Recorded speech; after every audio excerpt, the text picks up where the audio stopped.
Okay, we are at our appointed hour, so why don't we get started? My name is Carl Teichman, and I'm Director of Government and Community Relations with Illinois Wesleyan.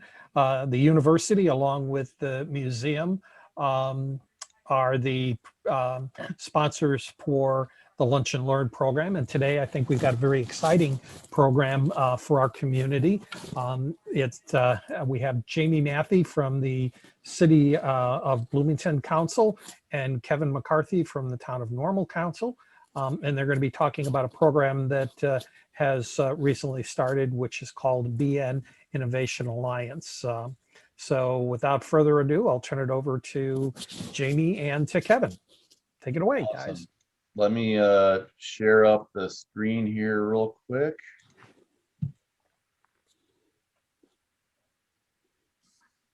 Okay, everybody sees that?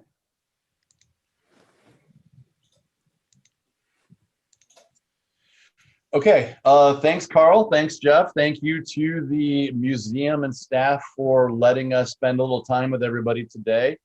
Again, I'm Councilmember Jamie Mathy from City of Bloomington, and I'm here with Councilman Kevin McCarthy from the Town of Normal. Excited to be here. Thanks for this opportunity, Carl and team. Certainly. Yeah, we wanted to talk to you. This is the first real public presentation about what an initiative that Kevin and I helped found with a bunch of other really smart people that we are calling the BN Bloomington-Normal Innovation Alliance. And so we kind of wanted to give you a over 10,000 foot overview of what the Alliance is, what we're trying to accomplish, and some of the things that we're talking about in it. The first thing I want to let everybody know is Kevin and I talk fast, and we have a lot of content that we want to try to cover. So just be aware that this is being recorded, and you can go back and watch it later. And I'll answer for Kevin and I that we are both very happy to talk to you and answer questions afterwards. You know, anything you want to know about it, we're happy to share with you because we're both very excited about this. Jamie, could we ask people if they do have a question to put it in the chat function or actually, I think probably the Q&A function, and then this way we could get those teed up once you get done with the presentation. This sounds great. Yeah, that's perfect. We'll stay on here and answer as many questions for as long as the museum staff lets us, and then we'll answer more questions from people later too. Awesome. Okay, so the way this all got started was interesting too, because it was a whole bunch of series of connected events that everybody was having at the same time, and once we realized that, we started putting the pieces together. So from my perspective, the city council went to an Illinois Municipal League presentation in Chicago, and at that presentation we talked to the Illinois Technology and Innovation, the Department of Illinois Technology and Innovation, and we're talking to them about smart cities and smart streetlights and things of that nature.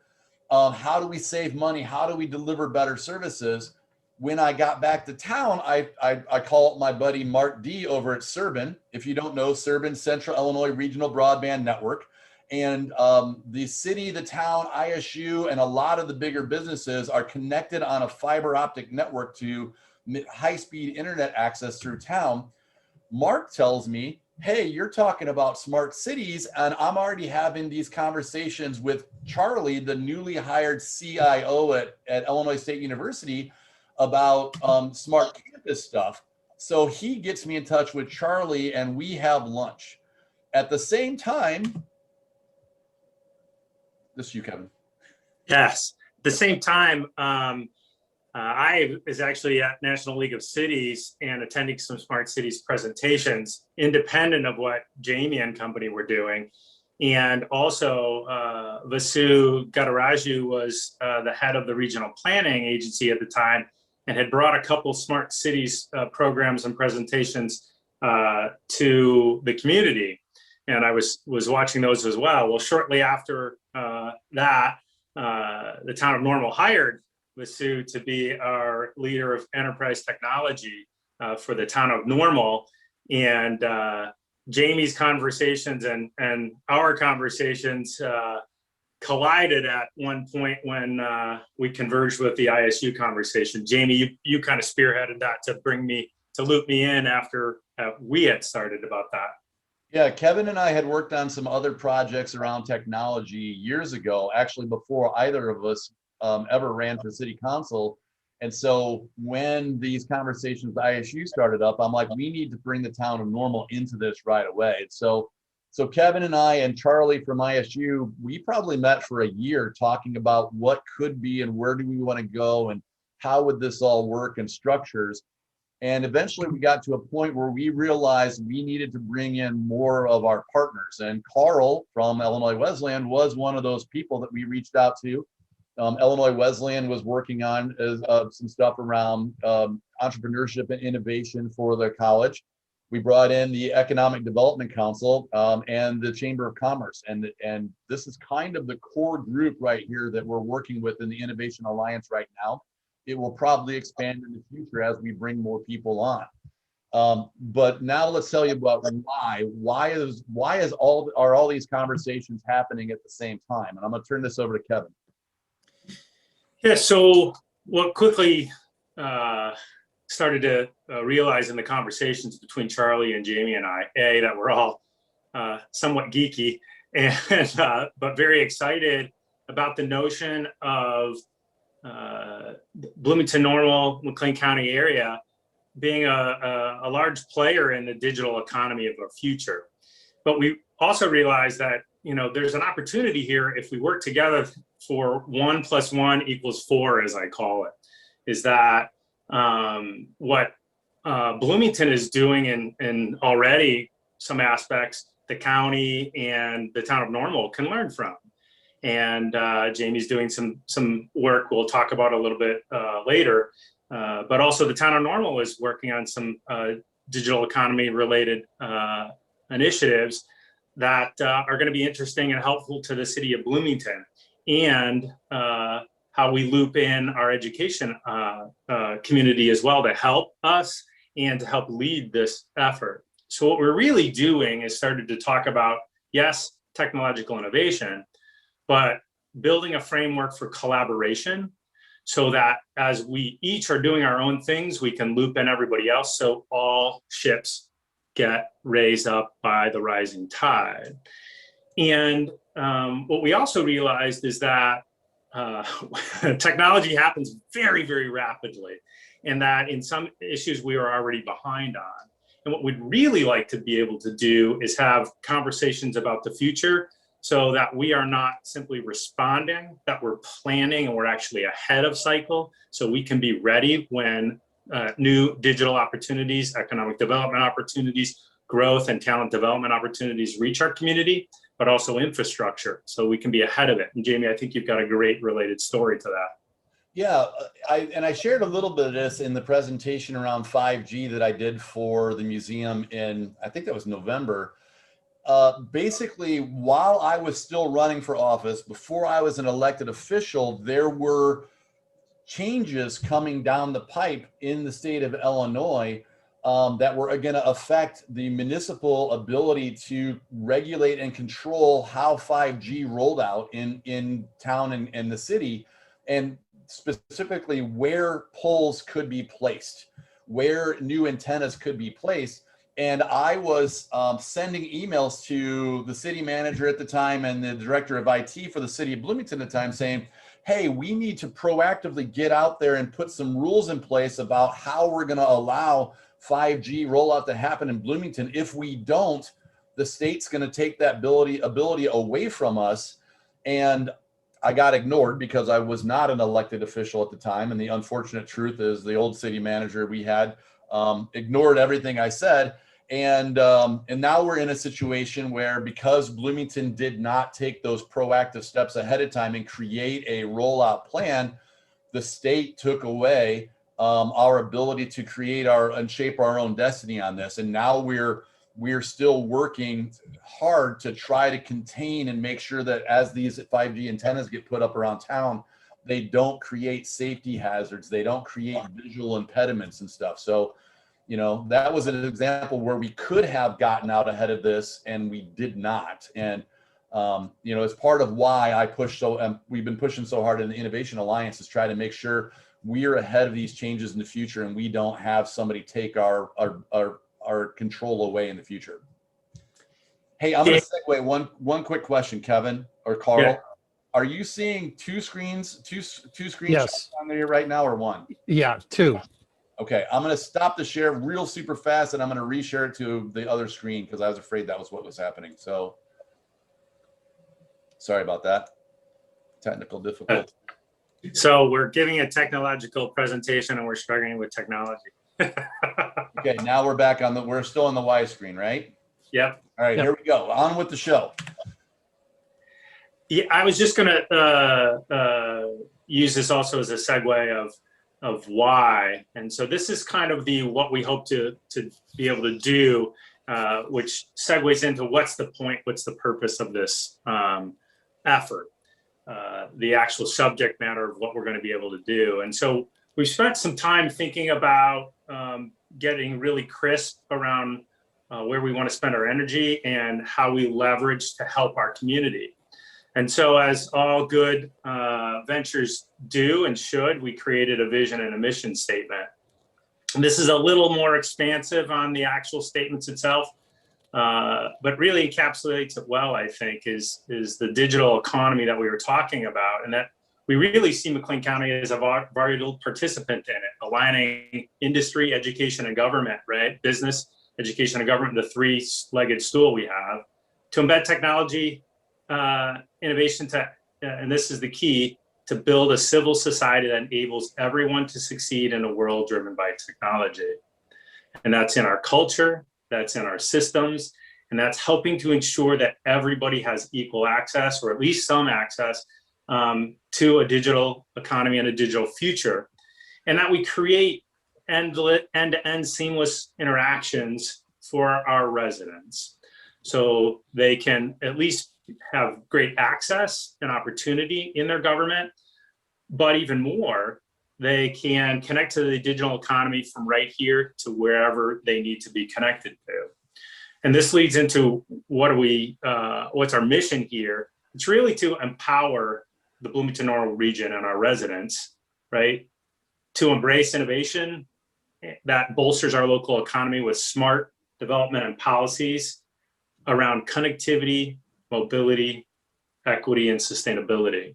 Now we're going to segue into some topic level ideas that will help us to describe in a little concrete detail about what we're actually talking about.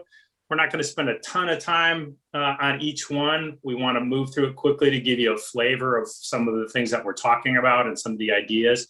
That once we started bringing everybody to the table, everybody had ideas of what they wanted to work on and what they are currently working on. So we're just going to touch on these a little bit. Jamie will talk about some, I'll talk about some, just to give you a flavor before we open it up for some questions. Jamie, you want to? So the first one, and this became super important in 2020 and this year, right?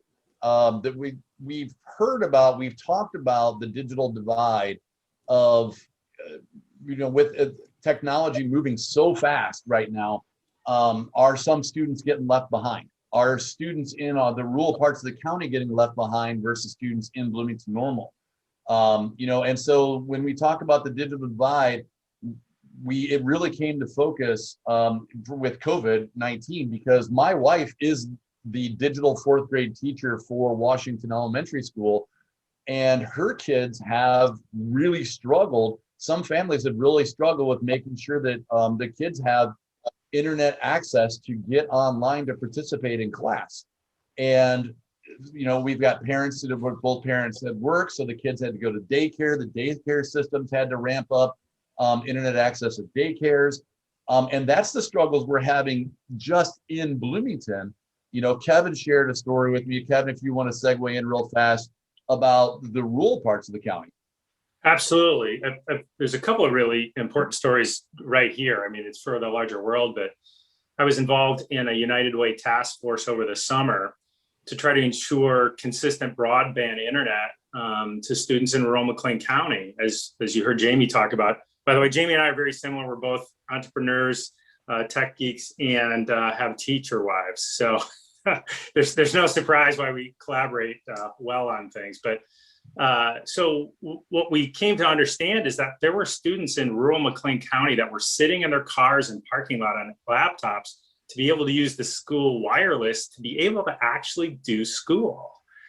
And so the United Way spearheaded a task force bringing together Serban, tech partners, some funders to try to begin to solve that problem. And we came up with a short-term solution, but this is a much bigger world problem. And I guess the second example I'll share is partly what I do in my business life is work with companies around resiliency and vitality. And two organizations I work with both work locally within the state of Illinois, across the country, and internationally. And when the pandemic hit and the spikes were high and very real, both of those companies had to move significant portions of their workforce home within 2 weeks. And suddenly business operations became critically dependent upon an internet connection to their home. And so, as Jamie pointed out so well, is that suddenly an internet connection that's reliable becomes people's lifebloods to education, to economic opportunity, and to their jobs to be able to make a living. And that's really what we're talking about digital divide. Yeah, and so, we talked about fiber network in town. I've talked about before that Bloomington is actually rare. We have 5 different companies that are competing to be the digital provider, the internet provider in Bloomington-Normal for fiber. But when you get outside of Bloomington-Normal, when you get to some of the county rural towns, Serban's in a bunch of them, but there's a bunch of towns where they don't have really good, solid internet connectivity in the rural towns, let alone if you're a farmer that lives out in the country. So, and I think part of this, we should say that the county is involved in this as well, because the county is watching. Obviously, Bloomington-Normal are part of the county, but the county wants to know whatever we do, they're looking for what they can replicate to bring out to the rural communities to make it so everybody has that same level of service and opportunity. And of course, Illinois State University is hugely interested in this as well, since the College of Education is how the university got started. And there's a ton of opportunity for research of how do educators provide the schooling and the education level that everybody needs so that we all have equal access. We talked about equity earlier, and this is a huge part of it. So ISU is very interested in getting involved in this part of the Innovation Alliance.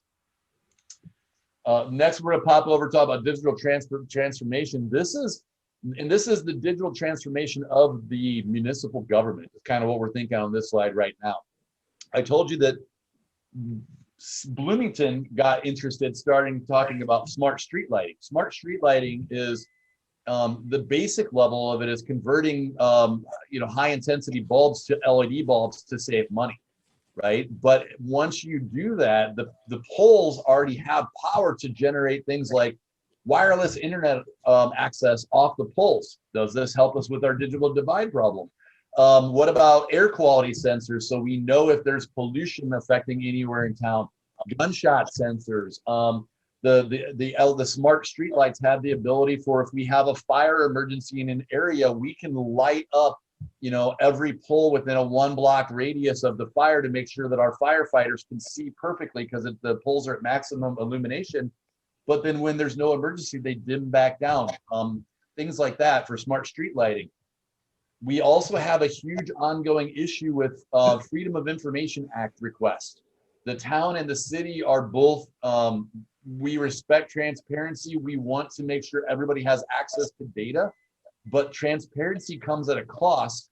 And there's so many labor hours that are involved in responding to FOIA requests that both the town hired an additional person just to help process requests. Both the town and the city have had to buy special software to make it faster.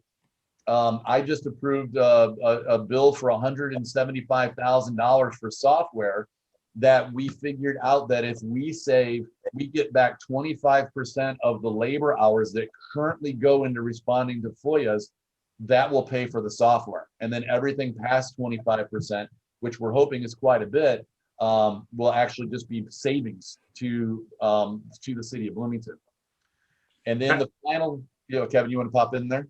Yeah, I was just going to say, so at a high level, what we're talking about is the digitalization of data within our municipal governments. And so to make them searchable, easily accessible, in a more efficient and cost-effective way.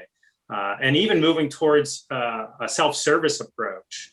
And Jamie and I have talked about this in different conversations with different groups at different times, is the ability to provide, and this will segue, I think, Jamie, into what you're about to say about open data, but is that we could most likely reduce the massive increase in Freedom of Information Act requests by making data available on a self-service basis, with people can search on topically for what they want. We won't ever get away from people involved in searching for Freedom of Information Act request information, but we can certainly cut it down, and we can make it more efficient, saving taxpayers money, providing them greater access and transparency to information by working on our data sets, which Jamie's going to introduce right now, I think. Well, yeah, and that's what open data is all about. Open data is making as much data possible accessible, searchable by anybody who wants access to it. So if that's a newspaper reporter, or if that's somebody who wants to know about property taxes in their area, or whatever that might be, we want to make that available. There's also a lot of potential here for research opportunities as well. Every big enterprise in America right now is struggling with this concept of they have so much data that has been collected, but nobody has been able to process through the data to find information that is measurable and something that you can take action on. And that's a struggle for private business and for government as well. As, oh my gosh, what if there's a warning sign about air quality that we hadn't even seen, and now we find that we can measure it, we can take action on it. So this is another area where our universities are very interested in participating, getting access to the data and seeing what they can do with it. From it could be professors or the students doing research and projects to create something that makes people's lives better right there. I'm going to jump in with a quick example before we jump to the next one, Jamie, is to bring this down to kind of how does this help the everyday citizen in our community. There's a program as part of the mental health action plan that the Behavioral Health Coordinating Council undertook, called the FUSE program. It's being administered by the county and that behavioral health initiative. And it's a very unique program. McLean County is one of only 3 counties in the entire country participating in this program through the University of Chicago. And it's the FUSE program, what we call a Frequent User System Engagement Program. It's designed to help the community break the cycle of homelessness and crisis among individuals with medical and behavioral health issues. And so what it does is really marry criminal justice information with medical information, so our first responders can be connected and interact with multiple data sets to help take those that have specific needs off to our new triage center rather than to the criminal justice system. And what we've been able to find out through beginning to study this topic in the last 5 years or so is that there's a handful of people, right, that need a lot of attention and have spent a lot of time in our criminal justice system when they really needed to be in our mental health system. But this is at a beginning stage. It's an early example of open data, connecting them together to do community good, to help make our systems more efficient and more cost effective, and help our community residents in the best way that we can. As long as we are data informed, we're able to do that much, much more effectively. Yeah. Hey, Carl, quick time check. What time are we supposed to be done? We're hoping about 12:50. Okay. So good. We have about 10 minutes for Q&A. I'll talk faster. Okay, so enhanced digital services. This is some of the stuff we already put up is repeated here, but this is how do we make residents' lives easier? How do we make your experience of living in Bloomington-Normal better? And you'll see 5G on there. Go back and watch. I'm not going to talk about it more. Go back and watch the presentation I did in November about 5G. Know that we're working on a plan right now. More details in that video from the past. Intelligent transportation signaling. The city and the town have worked together for decades to make sure that traffic lights and how traffic moves through the community is coordinated, and we use the kind of the same standards for that. And that city, that system is getting pretty outdated at this point, and the state wants us to update it. And so we're working through this process because technology is moving so fast that when we started having these conversations, the word Rivian had never been uttered in Bloomington-Normal at that point, right?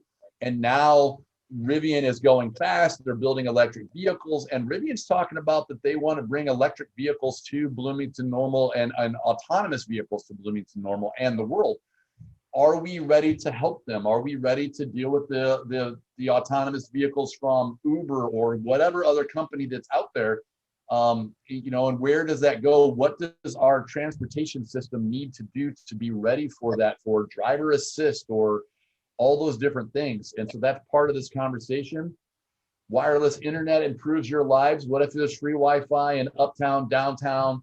Anytime we have a big public event like at the fairgrounds or whatever it is, we've got Wi-Fi access for everybody there. Smart street lighting plays into this to make it so that if you're just walking at night, the street that you're out there and they turn on the lights for you so you can be safer while walking down the street. So this is some of the ways that we're thinking about how do we make residents' lives better. Which brings us to transparency too. If we, as we're bringing in all of these digital things and processes and put in place, you know, how do we make sure your privacy is not accidentally violated? How do we ensure that the data that's collected has no way to be traced back to you directly? How do we make sure data stays safe and secure? You know, so privacy is hugely important to everybody that's involved with the Innovation Alliance, and we're working through this right now to make sure that before we get started, this is a conversation we've already had to make sure that we're all on the same page there. Same thing with open data, the transparency of the government. You should be able to access a lot of stuff. So, you know, FOIA's is back there. And then I threw in police body cams because we just had a new bill passed in the state that says that every police agency in the state must provide body cams now. Well, one, that's a huge burden of where does all that video get stored electronically, but also it brings into play, you know, what are your rights as an individual if you've been recorded by a police body cam? How long do we save that video to make sure that if there's a problem, we can go back and identify it and say, you know, this is what actually happened in this scenario. At the same time, you know, we want to make sure that we don't find out 17 years from now that an interaction that was caught on a body cam today isn't still floating around the system. So how are those secured? How long do we retain those? What does that process look like? It really starts a new conversation that, you know, we're still trying to feel our way through and figure out how we're going to do this. Absolutely. Jamie, I'm going to jump in here real quick just to say that, you know, a couple of things. Although you didn't see the word cybersecurity as a topical item on the initial topic screen, this is very, very important to both of our municipalities, all of our government operations, actually. Every local government is concerned about cybersecurity. And a really good reason that we're creating this collaborative framework, also with our education partners. As you know, well, maybe you don't, but Illinois State University, with the support from State Farm, spun up one of the first 10 cybersecurity bachelor's degree programs in the country. Most people don't know that Illinois State University is a government-approved cybersecurity site, you know, which is huge for our community, very huge. And Illinois Wesleyan also has a cybersecurity program. And so we're partnering with our education partners so they can help us be smart about cybersecurity on a local level. The task of securing our digital systems is very big, and it's sophisticated, and we need partnerships for those that are on the front edge of it. We also will be connecting with our business partners who are also very smart on this. To start, just to be clear, any open data conversation, can make some people a little bit nervous. There's a lot of public information out there already. Mostly what we're talking about is initial efforts to take that public information that's already out there and put it together in efficient, searchable ways that provide economic opportunity and give access and transparency to our citizens for being able to efficiently interact with their government and get what they need on an everyday basis in a very cost-effective and efficient way. And so initially, there's no conversation really about me worried about any of my personal information being out there, but it's still important for us to be at the front of this and trying to make sure that our systems are secure. Well, and that's a good point, Kevin. One of the initiatives in the city of Bloomington is we're digitizing all of the meeting minutes for city council, going backwards through decades and decades of these meeting minutes, because issues get brought to us and we say, why did they make that decision back in 1985? The clerk can go find those records and dig them up, but it's kind of a process to find them all. And if we digitize them all, we can quickly go backwards and do searches and find why decisions were made in the past that are currently on the books for codes and ordinances and stuff. So that's part of open data is also just access to the older records that we already have to retain by law anyway. All right, so moving next one, economic development. We talked a little bit about this when we talked about Rivian, but part of this is as we started pulling through this, we have a lot of incredible things going for our community. Even if little things like I talked about, 5 fiber providers that are fighting for customer base right now. Most cities don't even have 1, and we've got 5. We've got universities, we've got amazing businesses, we've got all these things going on. We don't ever really talk about why Bloomington-Normal is a great place to live. If you live here already, you made a choice. You know why you live here and you're happy with it. But what do we look like to the outside world? And so this picture I put up there is a screenshot. Last year, the Bloomington-Normal community was voted the happiest city in America, right? For great schools, low cost of living, parks, and low crime rate, and all these different reasons. We were voted the happiest city in America, community in America.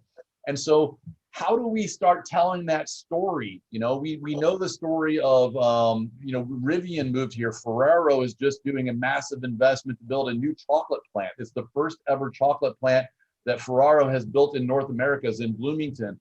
Rivian just announced another huge expansion of the plant there. Brandt is another big win in recent years too. And why are these companies coming to Bloomington-Normal? Mm-hmm. Now we have to start managing what our image looks like to the outside world, because the second slide on part of this is workforce development.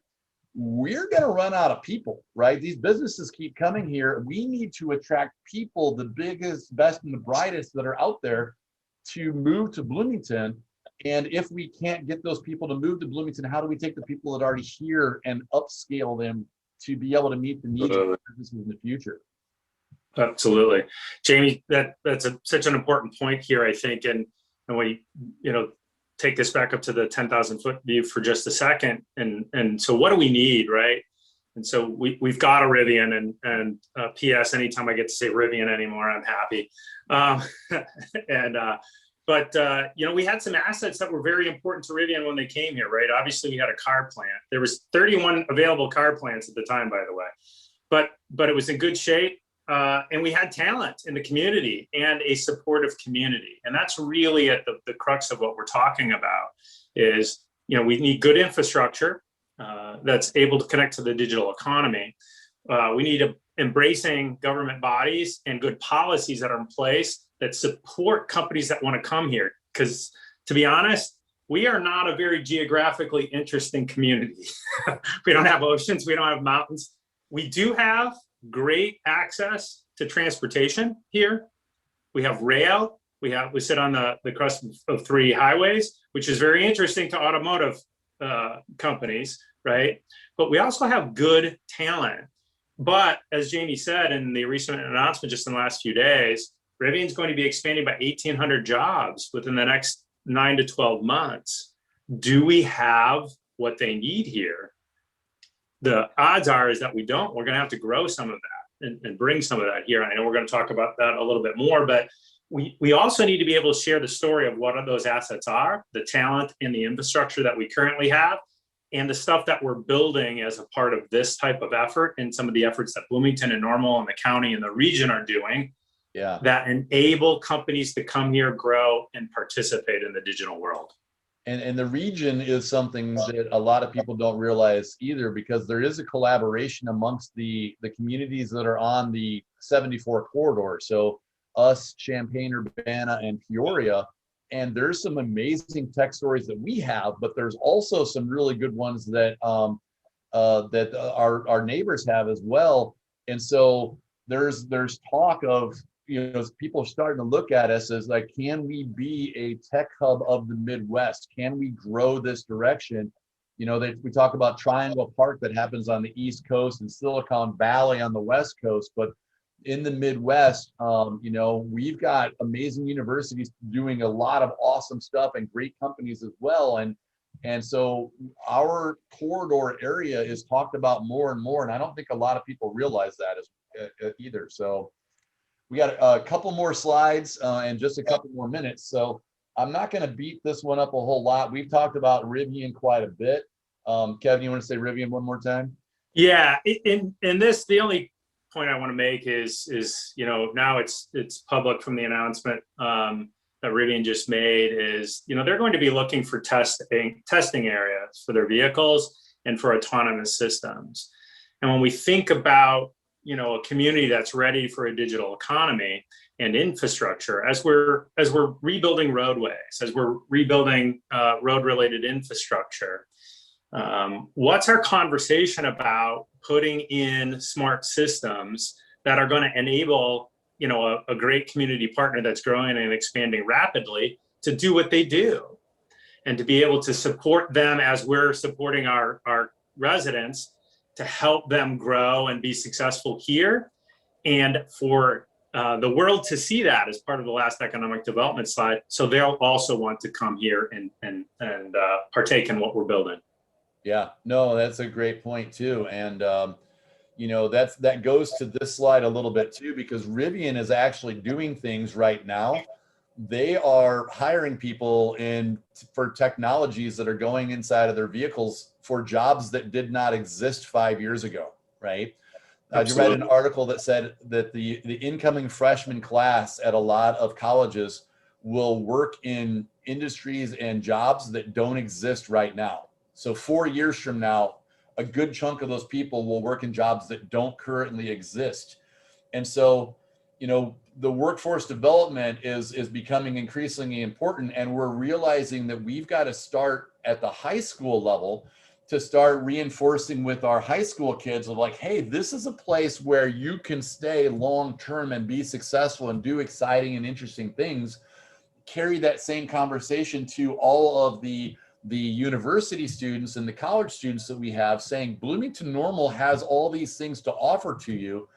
And then the same thing to reaching out to future employees moving from other parts of the country, saying we don't care what your background is, bring your skills here and let us work with you. And so part of this is like upscaling people. And then at the university level, they're doing so many amazing research projects that we don't hear about every day at ISU, at Wesleyan, and internships with them and Heartland and Lincoln College. And man, there's so much stuff going on that we had to cut stuff out of this presentation because we just couldn't make it all fit.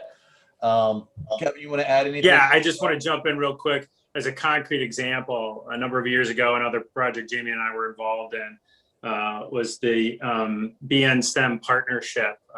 I co-created it out of the Economic Development Council. What we did was bring local businesses together with our school districts to provide real world internships, assistantships, and real world business challenge problems to solve.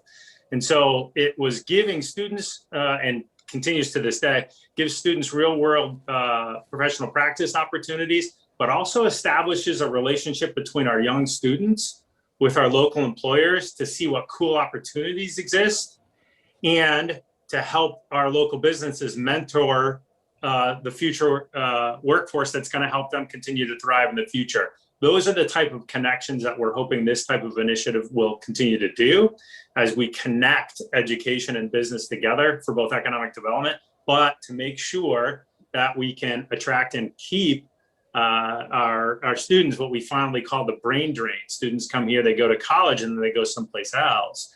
But we want to connect them up with real world opportunities that are here to help us be even more vital and more resilient into the future. Yeah. And that is our presentation today. 12:50 on the dot. Yeah, I like that. That's our presentation on the Bloomington-Normal Innovation Alliance. It's something that we've been working towards a long time. This is the first time anybody has ever heard a presentation on it. So you can tell all your friends and family that you were at the cutting edge of hearing about what we're happening here. And this is the kind of thing the museum brings to you, is cutting edge technology. So, and I guess at this point, Carl, we'll open it up for questions, right? Yeah, we do. And we actually have one question from Chris that actually refers back to one of your first slides, which said, who created the logo and what are the yellow things on the left-hand side of the light bulb? So the logo, and this is not the final logo. This is the most recent draft of the logo, but this logo and all the logos we've been looking at were actually created by Craig McBeth, who is the director of IT for the city of Bloomington.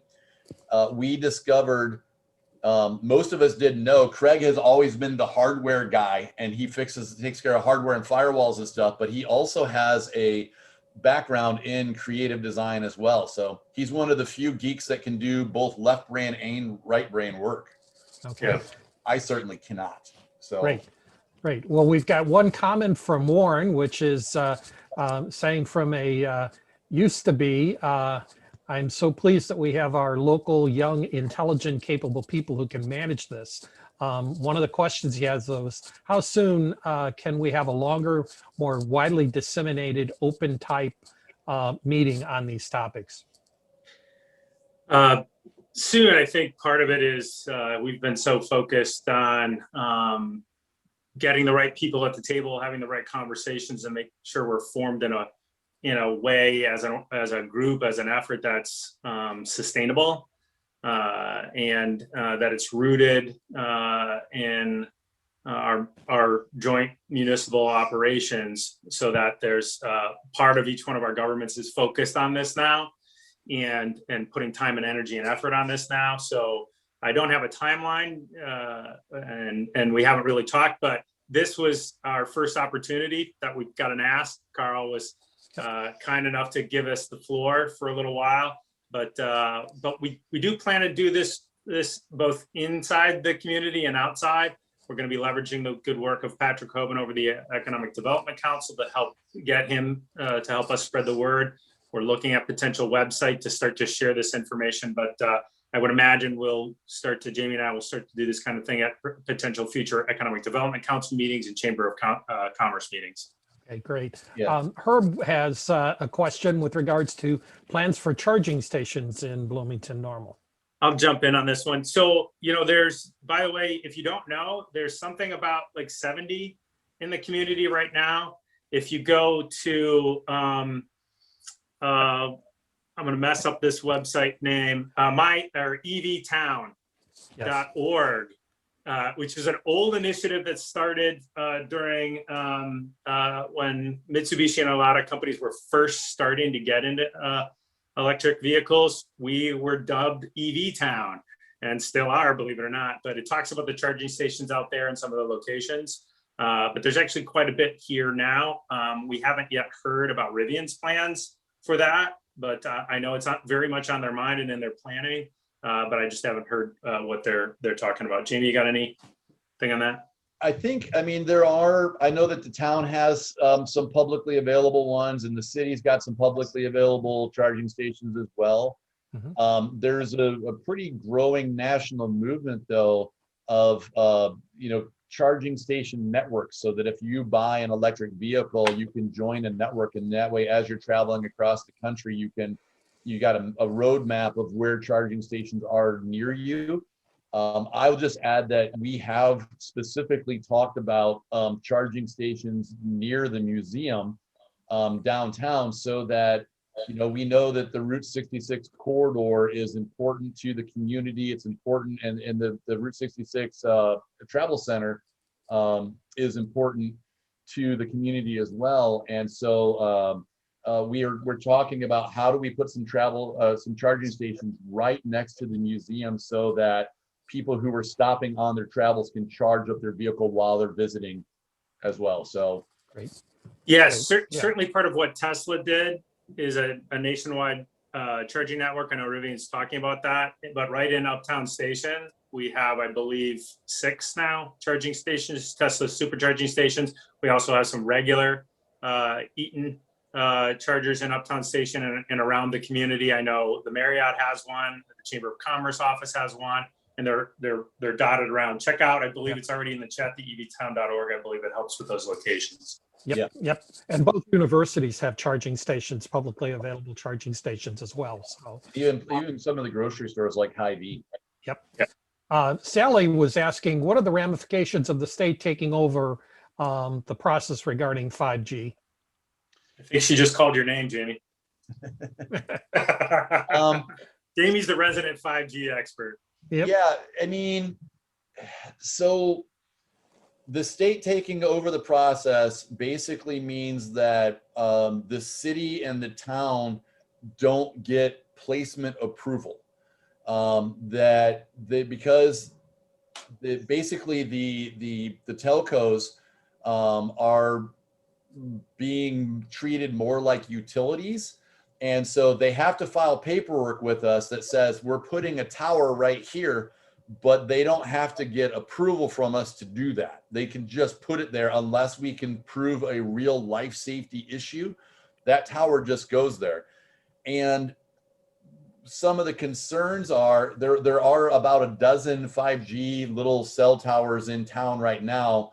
You see some of them on Main Street, just south of the viaduct, the underpass, as you're going from Bloomington up in Normal.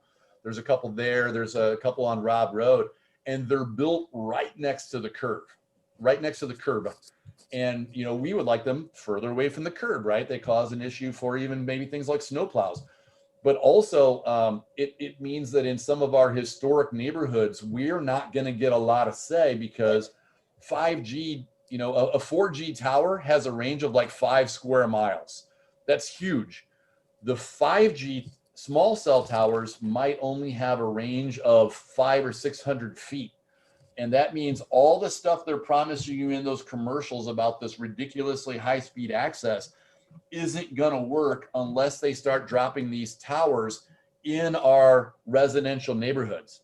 And so there could end up being a tower in your front lawn, and we're not going to have a whole lot we can say about it unless it's causing a life safety issue. So, particularly in old parts of town, there's already enough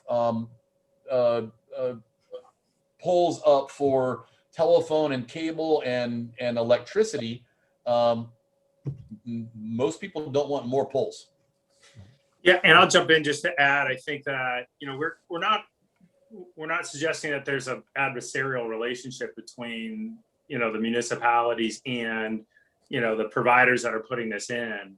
What we're suggesting is, as Jamie alluded to earlier, talked about earlier, is if we come together to establish some clear standards for how we would like to see 5G poles implemented in our community, generally they're going to be responsive, right? Particularly if Bloomington and Normal and the broader county have the same standard, then they know what it is and will likely follow along if we help them out. But if we don't have those policies or don't have those standards, they're just going to start putting them in where it makes the most sense for them.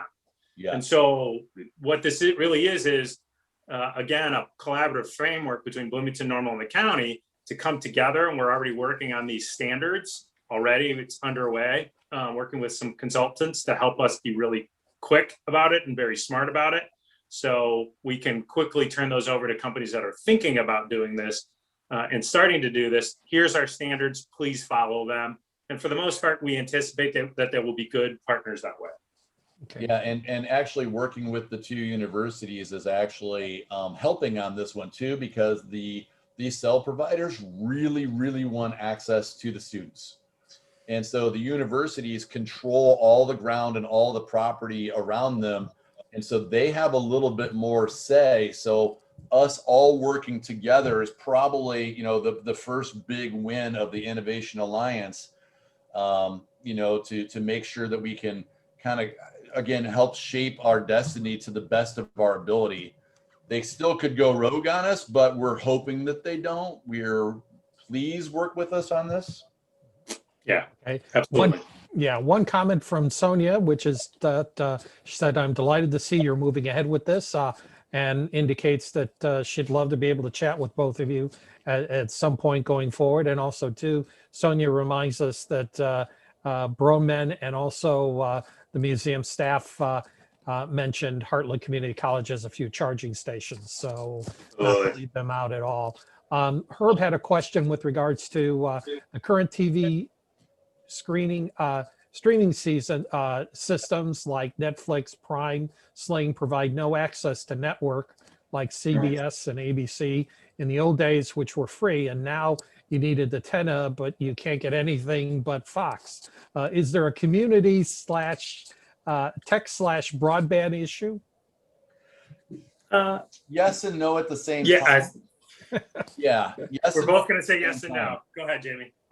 So a regular antenna will only pick up Fox. However, there are high definition antennas that you can get from places like, I know one of the places is Hill Radio. They're off of GE Road.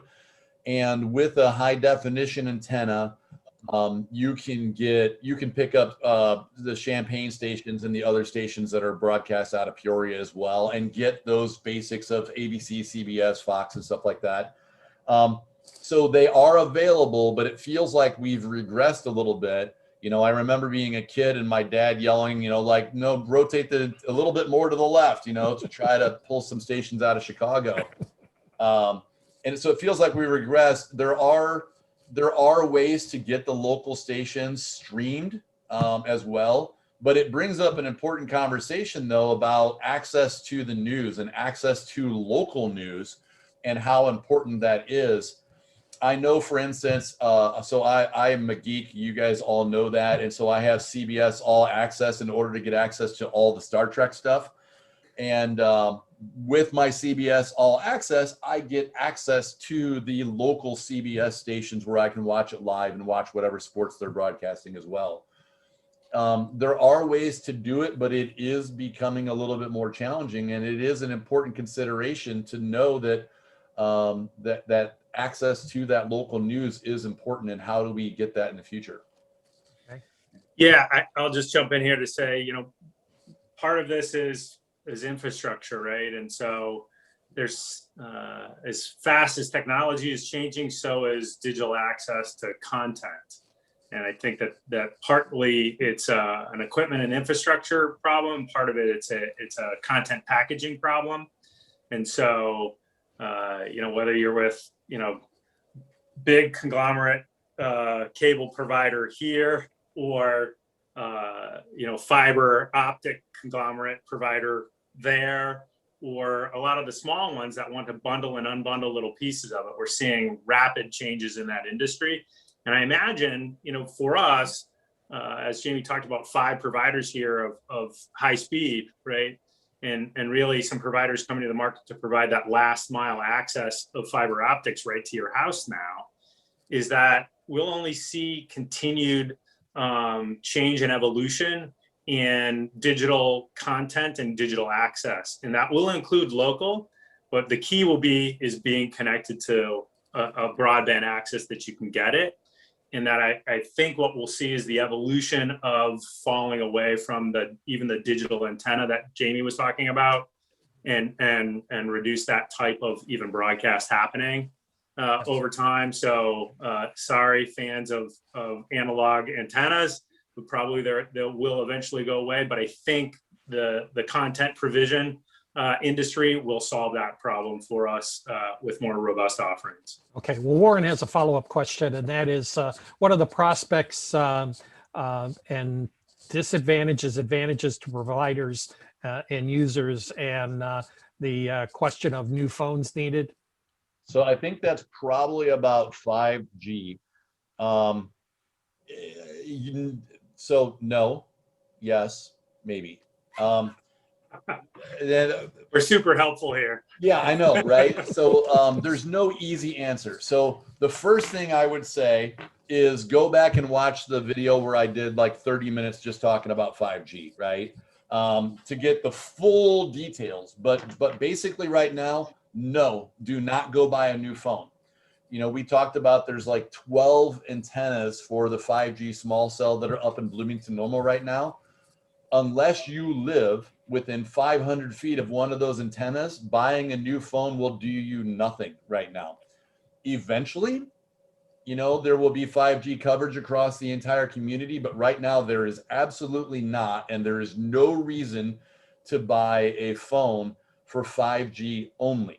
Now, if you drop and break your phone and you got to buy one anyway, I would say get one that has 5G built into it, or your battery doesn't charge, or whatever the reason is. But there is no reason to go buy a new phone right now only for 5G.